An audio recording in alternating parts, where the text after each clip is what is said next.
Government এই সরকার দ্বারা কোনো ভালো এবং কল্যাণমূলক পদক্ষেপ নেয়ার পরেও যখন ভারত দেখছে যে এটা তাদের স্বার্থ বিরোধী হচ্ছে, তাদের জন্য শর্ট টার্ম অথবা লং টার্মে তাদের জন্য ভালো হবে না, তখনই তারা এইটার এগেইনস্টে প্রপাগান্ডা শুরু করে।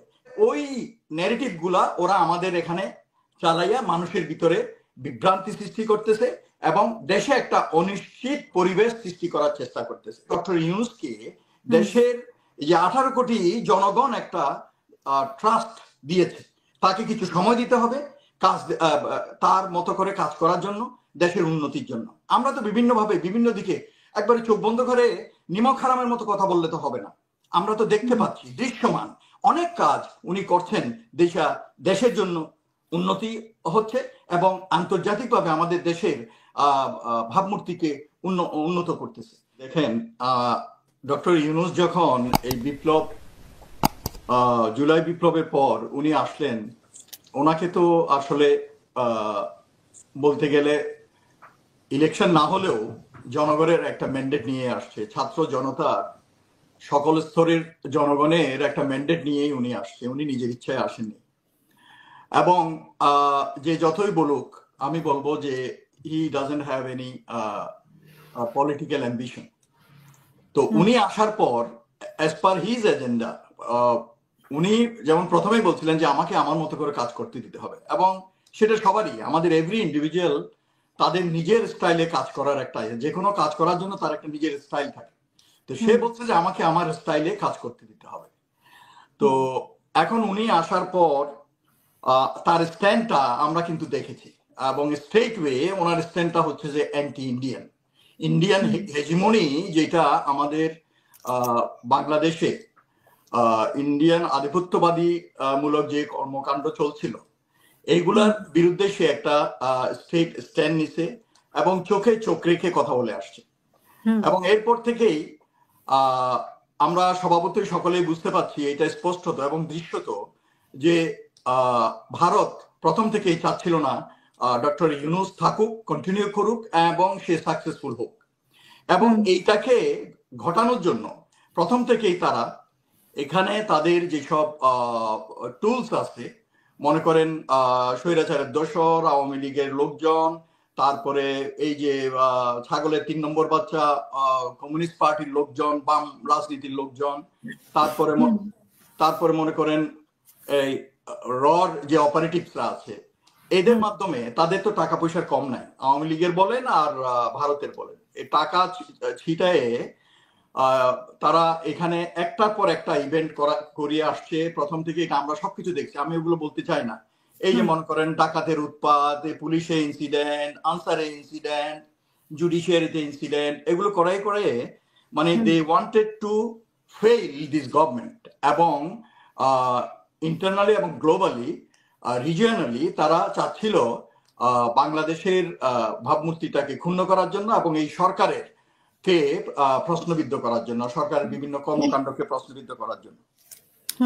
এখন সেই জন্য আমরা দেখছি যে কি হারে মিথ্যা কল্পিত গল্প বানিয়ে, তথ্য সন্ত্রাস চালানো শুরু করলো ভারত।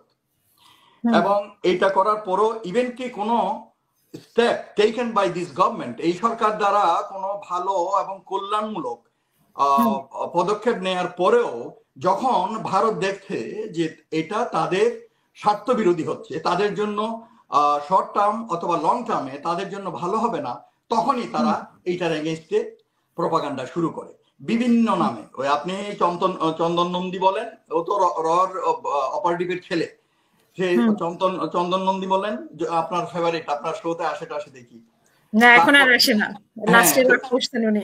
হ্যাঁ, তো এই ধরনের লাস্টে মেজর আক্তারের সাথে মানে রাগারাগি হয়েছে, রাইট, ওই যে কুটুর করে ভিভি নন্দীর ছেলে স্যার, হ্যাঁ ভিভি নন্দীর ছেলে, হ্যাঁ ভিভি নন্দীর ছেলে স্যার, রাইট ভিভি নন্দীর ছেলে।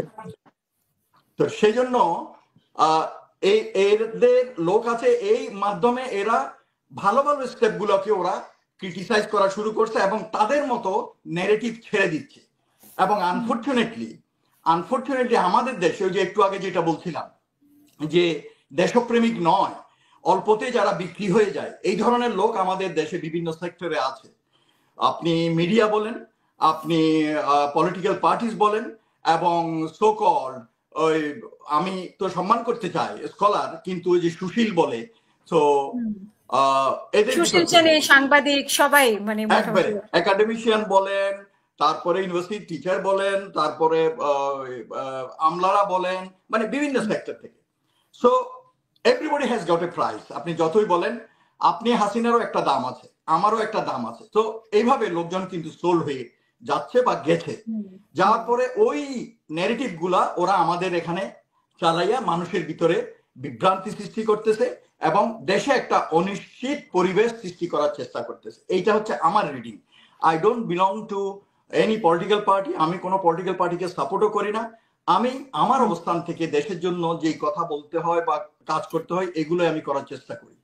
তো I served more than 30 years in patriotic Bangladesh Army.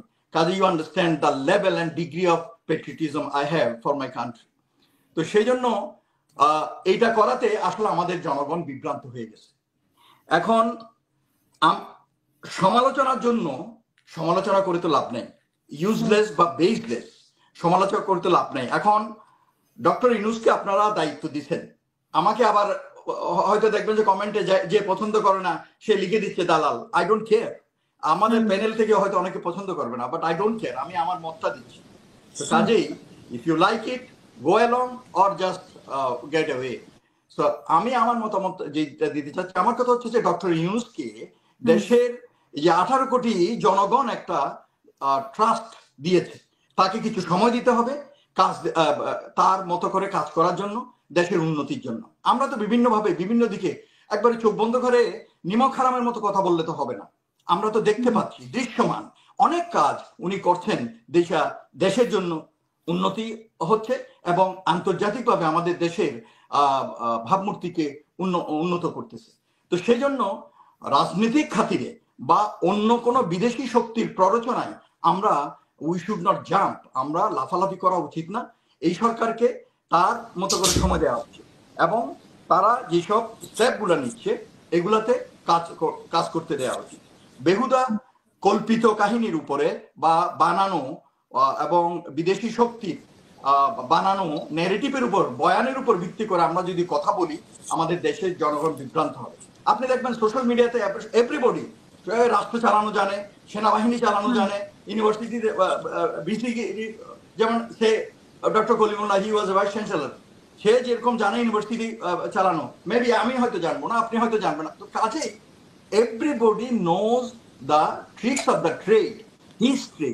তো কাজে সবাই একজন আরেকজনের ইয়েতে গিয়ে মাথা পরিকল্পিত হবে। আপনি দেখবেন আমাদের দেশে সোশ্যাল মিডিয়াতে বিশেষ করে আপনি দেখবেন এভরিবডি, সবাই মানে ডক্টর ইউনূসকে সাজেশন দিতে যাচ্ছে, তার ভুল ধরতেছে, তাকে সমালোচনা করতেছে, মানে সবাই সবকিছু জানে দেশ চালানো। এটা ঠিক না।